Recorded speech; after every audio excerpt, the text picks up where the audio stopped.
Hello and welcome to The Explainer. Today we are diving deep into a story that really gets to the heart of what happens when massive economic shifts meet the quiet, everyday lives of a single family. We're heading to a part of China that you might not hear about every day, but that is absolutely central to its story, the Northeast. This region, for generations, was known as the cradle of New China. I want you to really picture this. Think of it as China's version of the American Rust Belt, or the industrial heartland of Britain. A place of vast, sprawling factories, towering smokestacks, and cities built around huge state-owned enterprises. For decades, this was the engine room of the entire nation, and for the people who worked there was a promise, a powerful, deeply ingrained promise called the Iron Rice Bowl. It meant you had a job for life, you had housing, healthcare, security. It wasn't just a job, it was a pact between the state and the worker. But as we've seen in other industrial heartlands around the world, those engines can't run at full steam forever. And today, that engine in Northeast China is sputtering. So we're going to go inside one of the typical apartment buildings in a city like Shenyang, and we're going to look at a quiet, creeping crisis that's unfolding. It's a phenomenon that sociologists have started calling the three-generation predicament. It's a situation where the immense pressures of a national economy in transition all land right under one roof, trapping three generations, the young, the middle-aged, and the old, together in this complex web of economic insecurity. But I want to be clear. This is not just an economics lesson. This is a story about what happens to people's identity when the work they were born to do disappears. It's about the crushing weight of family responsibility. And it's about what you do when the road to a better life, the one your parents and grandparents walked, suddenly seems to have vanished. And this whole epic story, it really starts with one single devastating sentence from a young woman who's living it every single day. We're a family of 5, and only one person works. I mean, just let that sink in for a second. Let's really pull that sentence apart, word by word, because every single piece of it is loaded with meaning. It's spoken by Xiaohua. She's 24, a fresh university graduate. This is the exact moment in her life when she's supposed to be launching, right? The world should be opening up. So the first part, we're a family of 5. Right away, that tells you the scale of the stakes. This isn't just a young couple trying to make ends meet.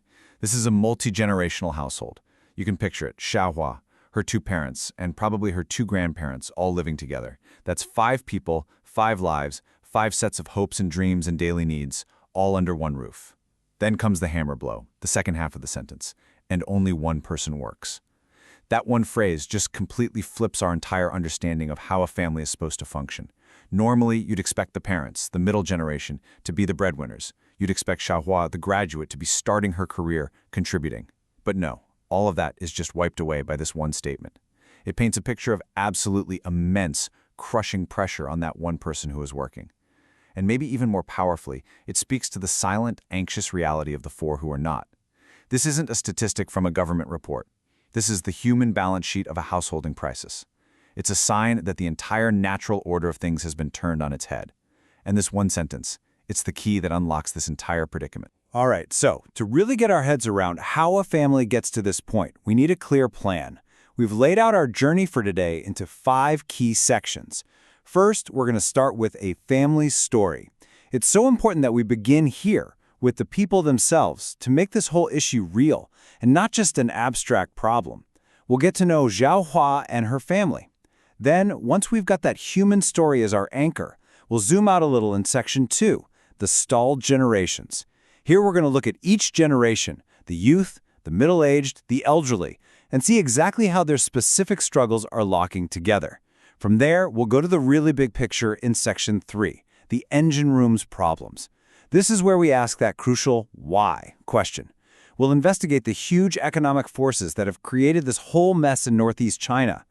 After we've looked at the causes, we have to understand the consequences. So section 4 will be about the psychological toll. Because let's be honest, the cost here isn't just about money. It's about the mental and emotional strain, and it leaves deep scars. And we'll wrap it all up in section 5 by searching for a way out. Because this is not just a story of hardship, it's a story of incredible strength. We're going to see how this family is coping, fighting, and trying to find a path forward. So let's get started. So our story takes us to Shenyang, the capital city of Liaoning Province, and specifically to an apartment building owned by a state-owned enterprise. Now, you have to try and picture these buildings. They're almost like living museums. They are architectural ghosts from that iron rice bowl era we talked about, a time when your job didn't just give you a paycheck, it gave you your whole life, a community, a home, a sense of total security. But the paint is peeling on that security now. And the whole story cracks open because of something so incredibly mundane.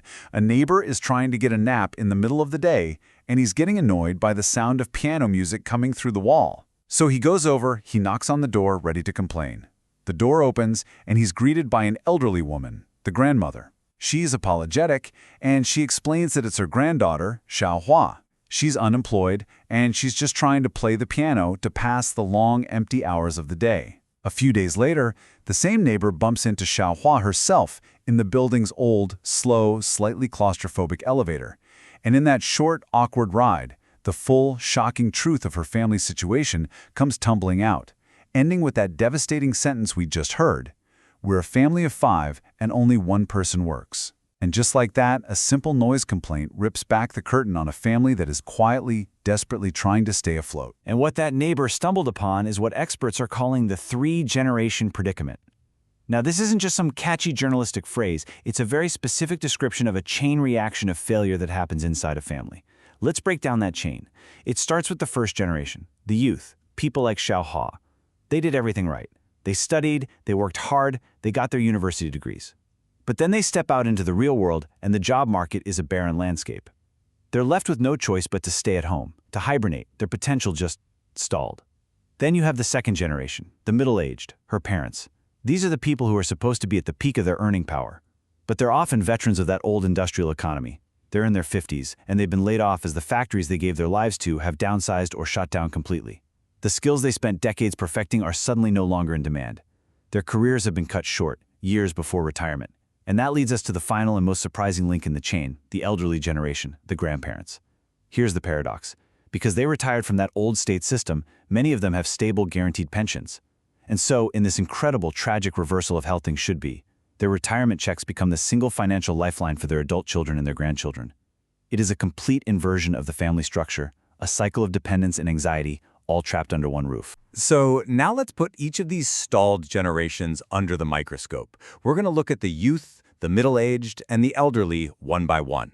To really get this, we have to understand how the pressure on each of them is totally unique, but also how their problems interlock, like a twisted puzzle, creating a trap that makes it almost impossible for any one of them to escape on their own. And it makes sense to start at the beginning, with the generation that should be just taking off. Let's go back to Xiaohua's story.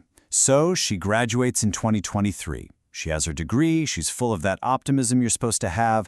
She even lands her first job. But it turns into an absolute nightmare. A brutal introduction to the reality of the modern workplace. The hours were just relentless. Working weekends was the norm, not the exception.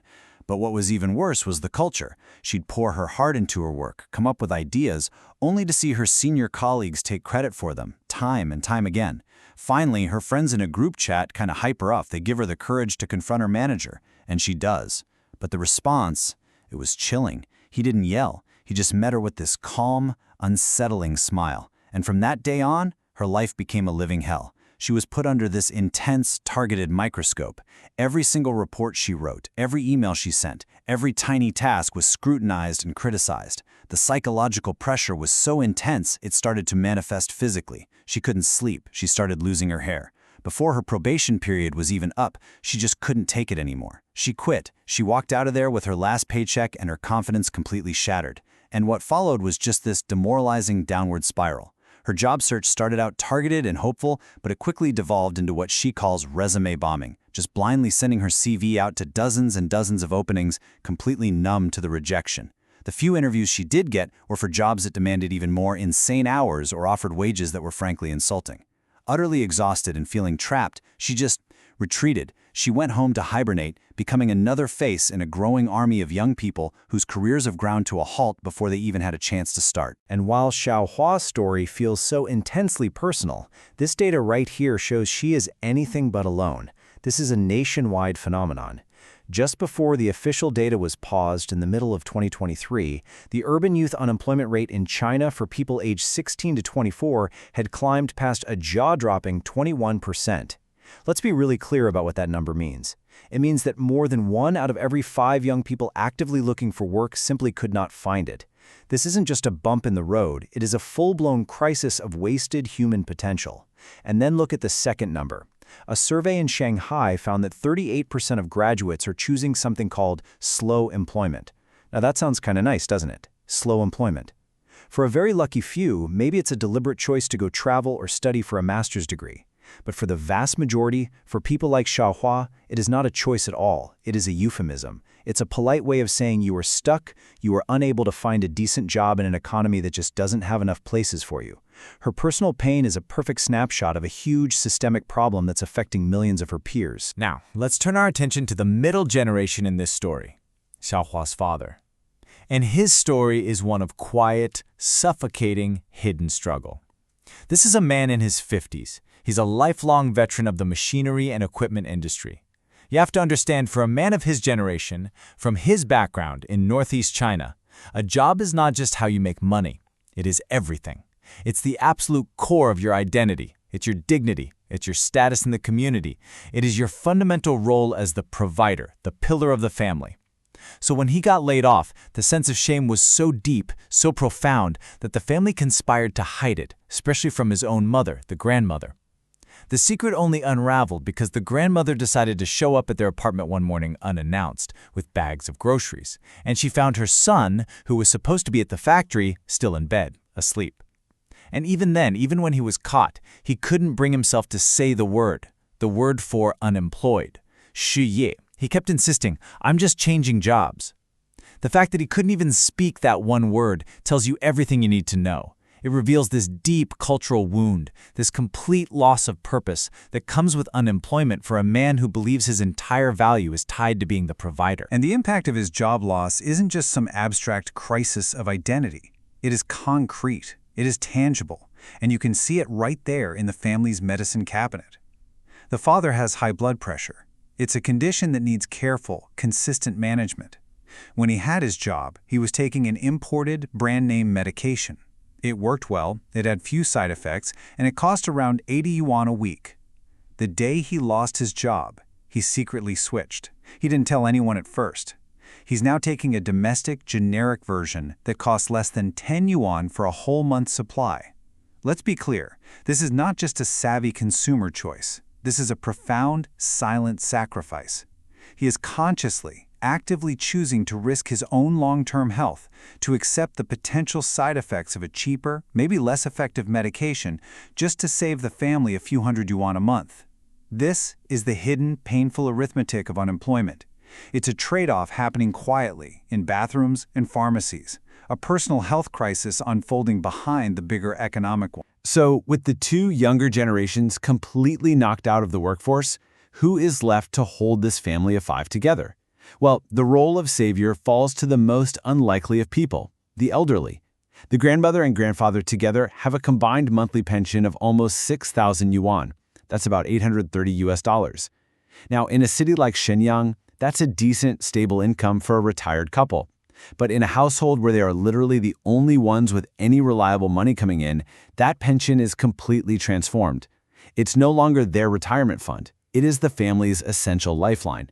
It's the money that pays the rent, buys the food, and keeps the heat on. The grandmother is no longer just a grandmother enjoying her golden years. She has effectively become the family's chief financial officer, its primary emotional support, and its only anchor in a storm of uncertainty. This whole situation has a name. It's called reverse support. It's when the traditional flow of money in a family completely reverses, flowing downwards from grandparents to their children and grandchildren, turning centuries of cultural expectation completely on its head. And if you think this family's situation is just a one-off, an unlucky anomaly, take a look at this number. A 2023 survey from China's central bank, conducted right there in Shenyang, produced this absolutely staggering statistic: 37.5%. That's more than 1 in every 3 people over the age of 65 who are providing regular, consistent financial support to their adult children. And we're not talking about a little bit of pocket money for the grandkids. On average, the money they're handing over accounts for more than a quarter, 25%, of their total pension income. So the grandmother in our story isn't an outlier at all. She is one of literally hundreds of thousands of senior citizens across the region who are forced to use their retirement savings, the money that was meant for their own care, their own comfort, their own peace of mind, to patch up the massive holes in their children's finances. It's become a widespread, systemic coping mechanism for a massive regional crisis. This all brings us to the big, multi-billion-dollar question. Why? Why is this happening? We have seen the what. We've lived inside this family's story. We've seen Zhao Hua's stalled career, her father's secret unemployment, her grandmother's resilience. We've felt their anxiety. But now we need to understand the why. And to do that, we have to pull the camera way, way back. We have to zoom out from their apartment and look at the huge, sweeping macroeconomic forces that are battering Northeast China. It's time to go inside the region's economic engine room and see exactly what's broken. This quote from the Japanese economist Yamada Hisashi gives us the perfect metaphor to understand this whole thing. I want you to think of a healthy economy, a healthy society, as this giant, powerful engine, an engine of social mobility. It's always running, it's creating new opportunities, it's allowing people to work hard and get ahead, and to build a better life for their kids. It's a machine that's designed to turn effort into progress. But what Hisashi is warning us about is that when you have a situation like the one in Northeast China, that engine starts to break down. The youth, who should be the spark plugs, can't even ignite. Their careers never get started. The middle-aged, who should be the powerful pistons driving the whole machine forward, have seized up. They're stuck. And the elderly, the ones who should be parked comfortably in the garage enjoying a well-earned rest, are now being forced to get out and try to push this entire broken-down machine uphill. You see, it's not three separate problems. It's a catastrophic system failure. The entire engine that's supposed to create hope and upward mobility has stalled out. So what is the specific mechanical failure in this engine? A key economic idea that explains what's happening to the father's generation is called skill mismatch theory. Now, it sounds very academic, but the idea is actually incredibly simple and human. This is not about people being lazy. It's a type of unemployment that happens when an economy changes really, really fast. Basically, the skills that the workforce has, in the father's case, decades of expertise in heavy industry and traditional manufacturing, are no longer the skills that the new economy wants. Imagine you're a master craftsman who builds horse-drawn carriages, and overnight, the automobile is invented. Your skills are still incredible, but they're obsolete. That's what's happening here. The market has shifted dramatically towards things like the digital economy, high-tech services, and it has left an entire generation of skilled, dedicated workers like the father completely stranded. They are ready to work, they want to work, but the jobs they were trained for are vanishing, and the new economy hasn't found a way to retrain them for the jobs of the future. And this table right here, this puts the hard numbers on that skill mismatch theory. It shows the incredible imbalance in the economy of the Northeast. Just look at that first row. Traditional industries, the old school stuff like making equipment, processing raw materials, still make up over 60% of the industrial economy in the region. The area is massively dependent on the old way of doing things. Now look at the second row. This is the future, the digital economy. This is the sector that's supposed to create the jobs for new graduates like Zhao Hua. And in the Northeast, it accounts for a tiny 4.9% of the economy. Now compare that to the national average in China, which is 13.5%. The gap is absolutely massive. This table is basically the entire crisis written in data. The old economy that supported the father's generation is still huge, but it's shrinking and it's shedding jobs.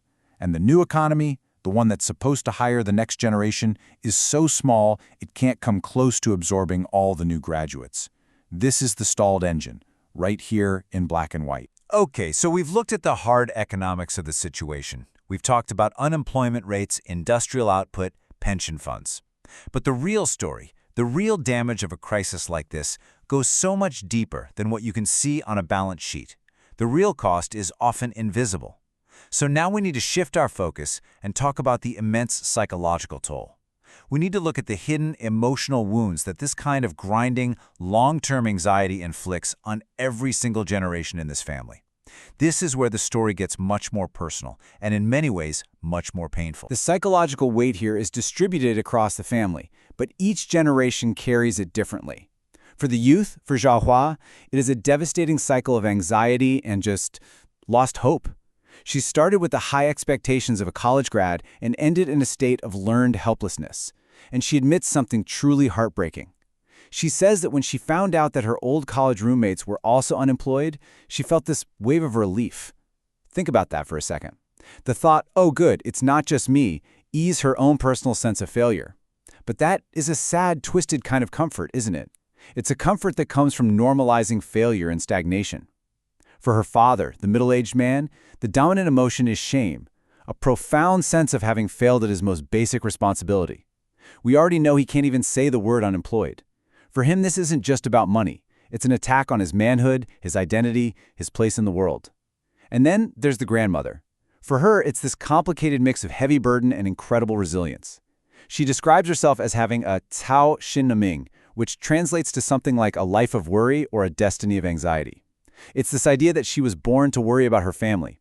She is their rock, but carrying that weight is exhausting. She's shouldering the financial and emotional burden of her entire family, all while she's getting older and facing her own health challenges.